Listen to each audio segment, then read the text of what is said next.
Thank you. In the studio with us again, Emma Wolfe and the journalist James Bloodworth for another look at this morning's papers. Morning to you both. Emma, let's start on this story that's in the Times and many of the papers this morning about the Home Secretary's new policies that are going to be announced a little bit later today on a further crackdown on protesters. Yeah, this is the third crackdown on these protests in recent years. This is very much in response to the pro-Palestinian protests that we've seen over recent months, and the Met Police have been saying they don't have sufficient powers to crack down. Lots of people have expressed outrage at the at some of the protests, a limited number.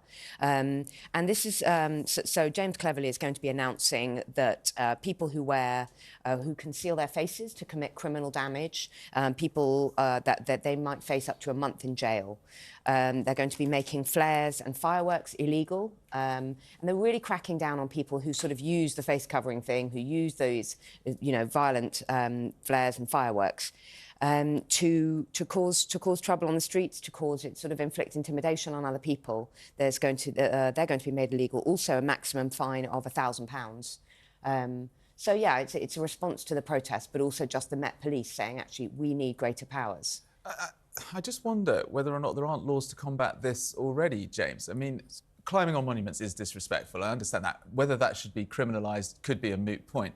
But if you're creating damage or if you're being a public nuisance, then there are laws against that anyway, aren't there? Yeah, and I think, the clue is kind of in the name, criminal damage. I don't think it should really matter whether someone's wearing a face mask or not. I think the public would hope that criminal damage, whether it's on a protest, whether anywhere else, is prosecuted. I don't really see why that needs a new law. It's the same with some of the recent protests. There were complaints by the Met that they didn't have enough powers to arrest people for certain, say, placards or certain chants. I mean, there are already quite stringent hate speech laws in this country. Some people would say that they impinge on free speech too much. I think those laws already exist. I think the Met is always asking for more powers. Yes. And I think the military always asking for more troops and weapons. And it's also, I think, be suspicious of that. Yeah, and I think it's also a real sense of how the police have applied their existing powers and what the discretion that they have used in terms of who they haven't cracked down on. And it's really difficult. I mean, as James raises, they have these powers, but things like chants, certain chants that might be offensive, from the river to the sea, that kind of thing. How do you interpret that? And the Met Police have, in recent months, said things like, well, we have a team who understand these things, or the interpretation of the word jihad, for example. Has that been seen as, is that acceptable, holy war, or is it an offensive term? So it's very much about interpretation. These are grey areas. And also the wearing of face masks or face coverings can be done for a variety of reasons. Mainly, some people just don't want to be identified. Mostly dodgy. Well, is it dodgy, though? Because the police used to make a habit of videotaping people getting their identities logged, building databases on them, and many of these people were just exercising their right to free protest. So, of course, people started covering their faces. Now, the problem becomes when you've got someone committing a criminal offence who's got a face covered, it becomes harder to go after them and identify them. But whether or not you need to legislate to force people to remove face coverings, again, I don't know where you stand. Where do you stand on this? I think it's, I find it threatening when I see people with their faces it's covered. Incredibly intimidating. But that's only my view. I find it threatening. I also think it's blurred further by the fact that lots of people have started wearing face masks anyway, so we've had this new thing of covering your face a bit more than we used to have in this country. My son loves wearing his snood up to his eyes. Yeah, exactly. And then you have guys with their hoodies on. Absolutely. But you also have religious people who wear... Sorry, religious people.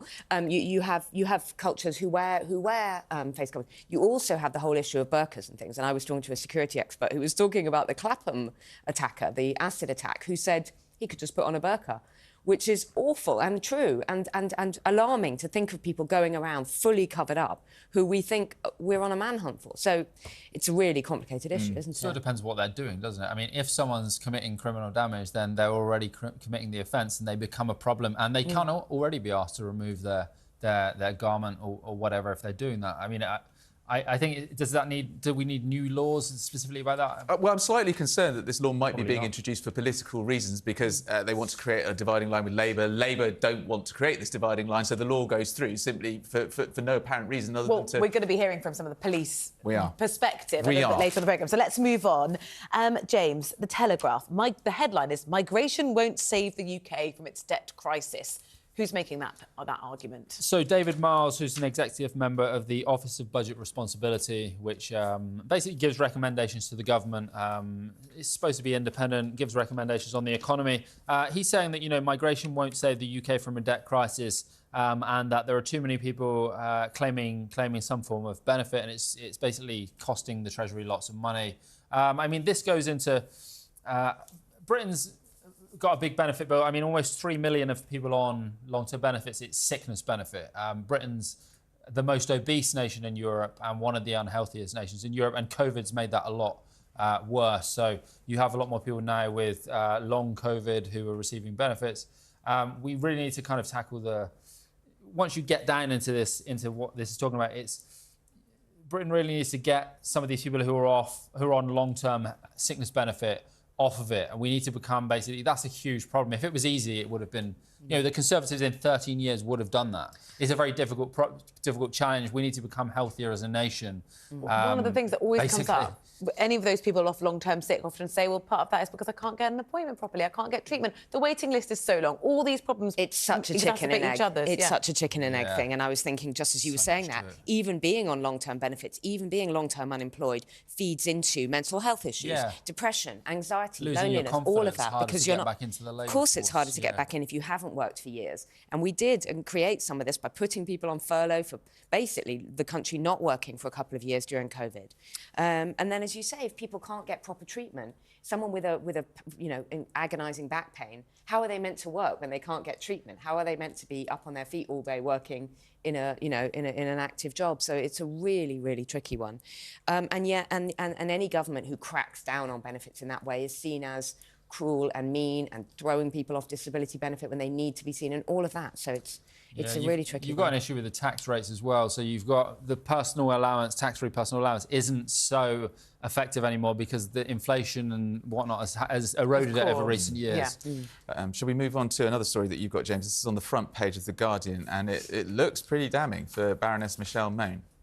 Yeah, so I mean, his Conservative peer, Michelle Mone, she assured the government she was not entitled to any financial benefit whatsoever from the PPE company. And then 5 months later, 29 million of its profits were transferred into a trust for her benefit. Yeah, I mean, this is a very sordid story, and it's made worse by the fact that this is somebody who sits in the House of Lords and is a live peer. And also denied doing anything wrong and threatened journalists with legal action if they printed stories about her. Yeah, I mean, lie to journalists. I mean, she you know, said she didn't lie to politicians, but lie to journalists as if that's somehow OK. So this is a step further, because it does suggest she was telling a porcupine to the government, if it's true. Yeah, no, if it's true. And, you know, she's also said that her husband, you know, they were motivated really by a desire to help the NHS, and, you know, her husband, Doug, is a very philanthropic individual. This is a chap who's, you know, in trouble in Spain as well over various financial dodgy dealings, which I think we discussed last week. This goes from grubby. I mean, we had her car crash interview, which kind of put her up there with Prince Andrew in car crash interviews. But this just goes from... And also the sense that she was already a bra tycoon. We know that she had millions of pounds anyway. She was very, very wealthy woman. People always seem to want more, don't they? I know, well, but I mean, this wasn't a start-up business trying to do well out of PPE, trying to make a lot of money out of PPE. This was a very wealthy woman making more millions out of PPE. So I think it's extra grubby in some ways. Yeah, and it brings kind of the upper chamber into disrepute to have people like that in there. And raises that conversation about it, again, the political conversation about the Lords. Can we quickly talk about, please, a bit more of a positive story? A very grinning Tom Cruise on the front page of many of the papers. Absolutely superb. The Sun have gone with Top Son. Top Son. Apparently, well, they're both Tom Cruise looks like Bob Monkhouse in this. Each other's wingman. Well, yeah, Prince William, who I think's really come into his own in the last few weeks and months, but especially at the moment, he's the kind of hero, you know, he's going to ride to save us all, and he's going to be the royal family for everybody at the moment. But he's brilliant. He's obviously going through a heck of a lot. And he called Tom Cruise his fellow pilot, and he made a little joke with him at this. It was a fundraiser. It was a charity do for the London Air Ambulance last night in London. And there's Prince William and Tom Cruise grinning away together in their 70s comedian. Don't you think he looks like a game show host? They do. They both look a bit... Well, I think black tie anyway with bow ties is a bit game show The host. grin as well. But this is Will's first kind of public statement since Charles's cancer diagnosis and since Kate's abdominal surgery. And yeah, William's grinning away there. They're raising money for the London Air Ambulance. And he says to Tom Cruise, please don't steal our helicopters. And, you know, makes lots of kind of Mission Impossible jokes and jollies. And I think it's a lighter note, given the sort of tension and the unpleasantness and the sadness over the Harry visit and Charles's diagnosis. And I think, truthfully, needed. James, Emma, thank you both so much. And they'll be back in about an hour's time to go through some more stories that they've found for you.